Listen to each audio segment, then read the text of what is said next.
ایک برق بلا کوند گئی سارے چمن پر، اور تم خوش کہ میری شاخ نشیمن ہی جلی ہے۔ میں ہوں صوبان افتخار راجہ اور آپ دیکھ رہے ہیں اسٹیٹ ویوز۔ ناظرین، ارشد شریف کے قتل کا معاملہ اب آہستہ آہستہ طول پکڑتا جا رہا ہے۔ پہلے یہ ایک صحافی کا قتل تھا، ایک سوال اٹھانے والے کا قتل تھا، لیکن اب یہ تمام تر صورتحال جس قسم کا رخ اختیار کر گئی ہے وہ انتہائی دلچسپ ہے۔ میں اس وقت جب یہ ویڈیو ریکارڈ کر رہا ہوں، ابھی تقریباً شام کے 4 بج چکے ہیں، اور ارشد شریف کی نماز جنازہ اب سے تقریباً 2 گھنٹے قبل ادا کی جا چکی ہے، لیکن یہاں اسلام آباد فیصل مسجد میں جہاں ان کی نماز جنازہ ادا کی گئی ہے، وہاں پہ جس قسم کی رش ہے، جس تعداد میں شہری نکلے ہیں ان کی نماز جنازہ ادا کرنے کے لیے، وہ بھی یقینی طور پر حیران کن ہے۔ اور جو ملک و ملت کے اور جو قوم کے ہیروز ہوتے ہیں انہیں یقینی طور پہ اس قسم کی رسپیکٹ دی بھی جانی چاہیے۔ فیصل مسجد کے اطراف کی اگر بات کی جائے تو بری طرح سے شاہراہیں جام ہیں اور ٹریفک جام ہے، جبکہ ان کی جو تدفین ہے وہ H11 قبرستان میں ہونی ہے، اور وہاں تک پہنچانے میں بھی یہ چند کلومیٹر کا سفر طے کرنے میں بھی کافی وقت لگ رہا ہے۔ خیر، لیکن میں نے جیسے پہلے ہی ویڈیو کی شروعات میں ایک شعر کا پڑھا، اس وقت ارشد شریف تو چلے گئے لیکن اپنے پیچھے ایک بہت بڑا خلا چھوڑ گئے ہیں۔ ارشد شریف کے جانے کے بعد آپ نے دیکھا کل رات کو فیصل وابڈا نے ایک پریس کانفرنس کی، اس میں انہوں نے بے شمار انکشافات کیے، انکشافات سے بھرپور وہ پریس کانفرنس تھی۔ اس کے بعد کئی سارے سوالات مزید اٹھائے گئے کہ آخر یہ ساری صورتحال کیا رخ اختیار کر رہی ہے، کیوں فیصل وابڈا یہ کہہ رہے ہیں کہ انہیں گولی جو ہے وہ اندر سے چلائی گئی ہے، پھر انہوں نے لانگ مارچ کے بارے میں بات کی۔ خیر، اس کا حوالہ ہم نے آپ کو گزشتہ شب کے ولاگ میں ہی بتا دیا تھا، لیکن آج دن کو جو اہم پریس کانفرنس ہوئی ہے، جو اہم میڈیا ٹاک ہوئی ہے، اور پاکستان کی تاریخ میں انتہائی پہلی مرتبہ ایسا ممکن ہوا کہ پاکستان کی خفیہ ایجنسی کے سربراہ کو میڈیا کے سامنے پیش ہو کر ان تمام تر مفروضات کو کلیئر کرنا پڑا، ان تمام تر سوالات کا جواب دینا پڑا، اور ان تمام تر کوسچنز کو ایڈریس کرنا پڑا جو کہیں نہ کہیں اس وقت عوام کے انٹلیکچوئل طبقے کے ذہن میں جنم لے رہے ہیں۔ ان کی یہ پریس کانفرنس انتہائی اہم ہے۔ یہ اس وقت میں ہو رہی ہے جب عمران خان کل جمعے کے روز اپنا لانگ مارچ چلانے جا رہے ہیں۔ اس کے ساتھ ساتھ آئندہ آنے والے ماہ میں سپہ سالار کی مدت ملازمت بھی ختم ہو رہی ہے۔ ٹھیک ایسے وقت میں خفیہ ایجنسی کے سربراہ کا DGSPR کے ہمراہ پریس کانفرنس کرنا انتہائی طور پہ میرے لیے تو حیران کن تھا، یقینی طور پہ پورے پاکستان کے لیے اور تمام تر دیکھنے اور سننے والوں کے لیے یہ ایک سرپرائز ہوا ہوگا، ایون کہ بہت سارے لوگ اس معاملے پہ شاک بھی ہوئے۔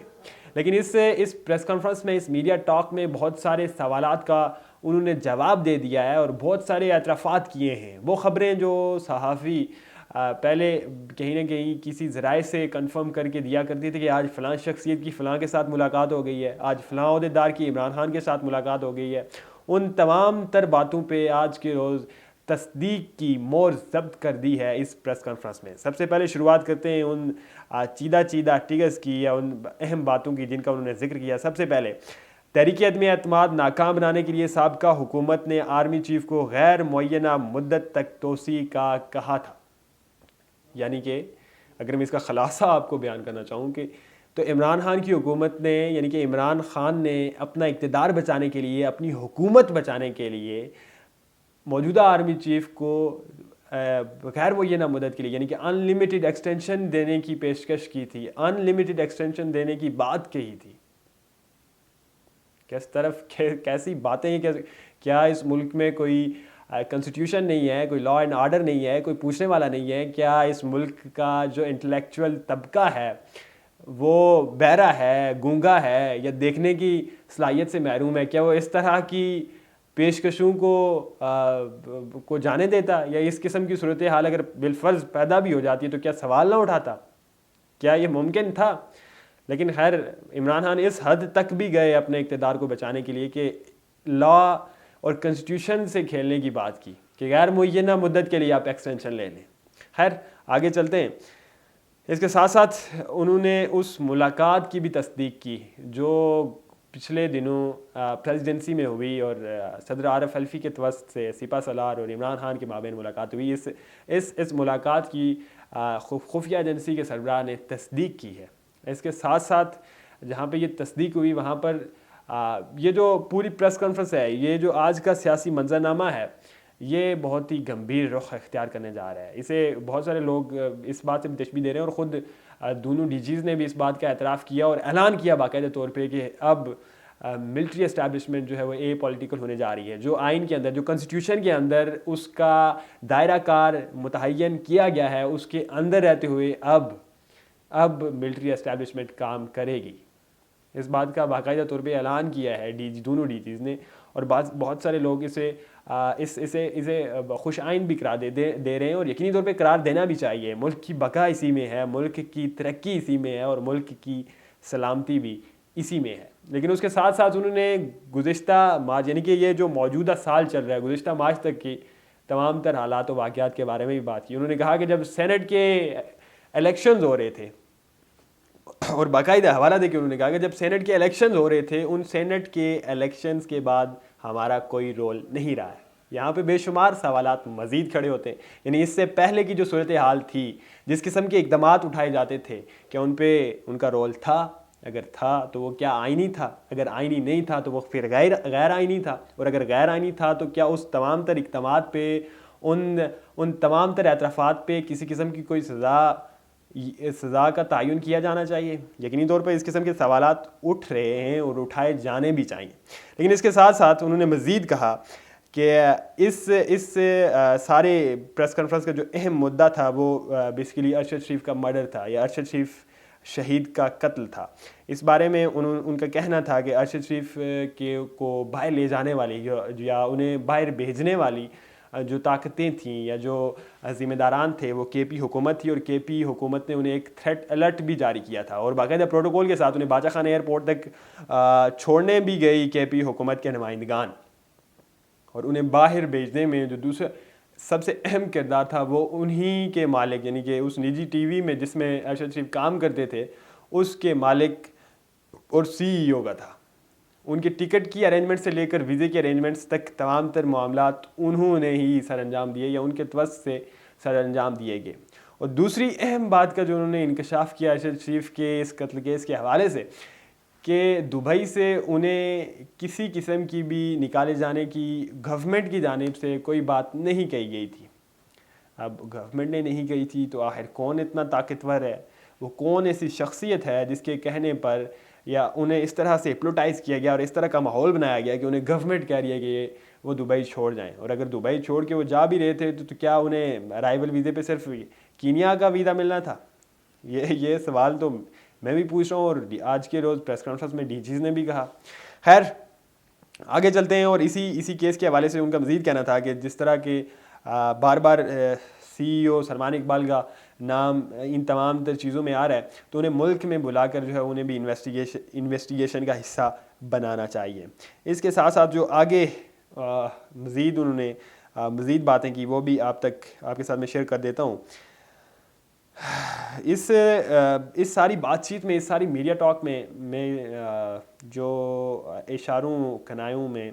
عمران خان کو میسج دیا گیا اور انہیں یہ پیغام پہنچایا گیا کہ اب ہمارے ہاتھ، ہمارا سایہ آپ کے اوپر قائم نہیں رہے گا، جو بھی کرنا ہوگا اکیلے کرنا ہوگا۔ اور پھر جب اے پولیٹیکل رول کی بات آتی ہے تو وہ بھی بہت سارے سوالات کھڑی کرتی ہے۔ اب جس قسم کی یہ پریس کانفرنسز ہو رہی ہیں، جس قسم کی یہ ڈیولپمنٹس ابھی اس موقع پہ ہو رہی ہیں، دوسری طرف جب ہم نظر ڈالتے ہیں عمران خان کی پاپولیرٹی پہ، عمران خان کی مقبولیت میں، جس طرح سے وہ عوام میں مقبول ہیں اور جس طرح سے عوام ان کے بیانیے کو بائی کر رہی ہے، خواہ کہ وہ غلط تھا۔ ڈی جیز نے خود اس بات کا آج باقاعدہ طور پہ اعلان کیا کہ وہ سائفر والا جو بیانیہ تھا وہ غلط تھا، سائفر کی کوئی حقیقت نہیں ہے، لیکن اس کے باوجود عمران خان کا وہ بیانیہ جس طرح سے عوام نے بائی کیا ہے، اب اگر کل الیکشنز ہوتے ہیں اور عمران خان اور اسٹیبلشمنٹ کے مابین یہ جو کھینچا تانی کی سی صورتحال ہے، جسے آپ کہا جا سکتا ہے کہ عمران خان اب کلیئر نہیں رہے، تو کیا مستقبل میں جا کے اگر عمران خان دوبارہ اسی مقبولیت کے ساتھ دوبارہ اگر بہت ساری سیٹس جیت جاتے ہیں تو کیا پھر بھی اے پولیٹیکل جو کہ رول ہے وہ قائم رہے گا؟ خیر یہ اپنی جگہ سوال ہے، لیکن اسی قسم کے ایک سوال پہ ان کا کہنا تھا کہ جو یہ فیصلہ اے پولیٹیکل رہنے کا فیصلہ ان لوگوں نے کیا جو آئندہ 20 سالوں تک اس ادارے کی لیڈرشپ میں آنے والے ہیں۔ اس کے ساتھ ساتھ دیگر جو انہوں نے اہم باتیں کی ان میں یہ تھا کہ تحریک اگر آپ کا سپہ سالار غدار ہے تو ماضی قریب میں ان کی تعریفوں کے پل کیوں باندھے تھے۔ پھر اشارتاً عمران خان نشانے پہ ہیں اور عمران خان سے یہ مخاطب ہیں اور عمران خان سے پوچھ رہے ہیں کہ ایک وقت تھا اور یقینی طور پہ پوچھنا بھی چاہیے، ایک وقت تھا جب بڑی ہی دعوے اور بڑی تعریفیں کی جاتی تھیں، اور پھر آپ نے وہ وقت بھی دیکھا جب عمران خان نے انہیں اشارتاً گالیاں بھی کہیں، کبھی نیوٹرلز بن گئے، کبھی میر جعفر بن گئے، کبھی جانور بن گئے اور مختلف چیزوں سے تشبیہ دیتے رہے عمران خان، اور آج آخر کار وہ تمام تر حدیں یا وہ تمام تر لائنز کو آپ کہہ لیں ختم کر کے آج عوام کے سامنے یہ تمام تر مدعا پیش کیا جا چکا ہے۔ اس کے ساتھ ساتھ ادارے کی غیر سیاسی رہنے پر بہت دن بحث ہوئی اور پھر یہ فیصلہ کیا گیا، ہمارا محاسبہ ضروری کریں لیکن پیمانہ رکھیں، میں ملک کے لیے درست کام کر رہا ہوں یا نہیں، یہ کہنا تھا خفیہ ایجنسی کے سربراہ کا۔ بہت واضح ہے کہ ملک کو عدم استحکام سے دوچار بہت واضح ہے کسی کو ملک کو عدم استحکام سے دوچار نہیں کرنے دیں گے۔ اور اس کے ساتھ ساتھ پاکستان کا کوئی صحافی ایسا نہیں جسے بحیثیت DGISI یا لفافہ کہہ سکوں۔ صحائف پر جھوٹی خبریں پھیلائی گئیں جس کا مقصد سیاسی فائدہ اٹھانا تھا۔ ارشد شریف کے واقعے میں تھرڈ پارٹی ملوث ہو سکتی ہے، اور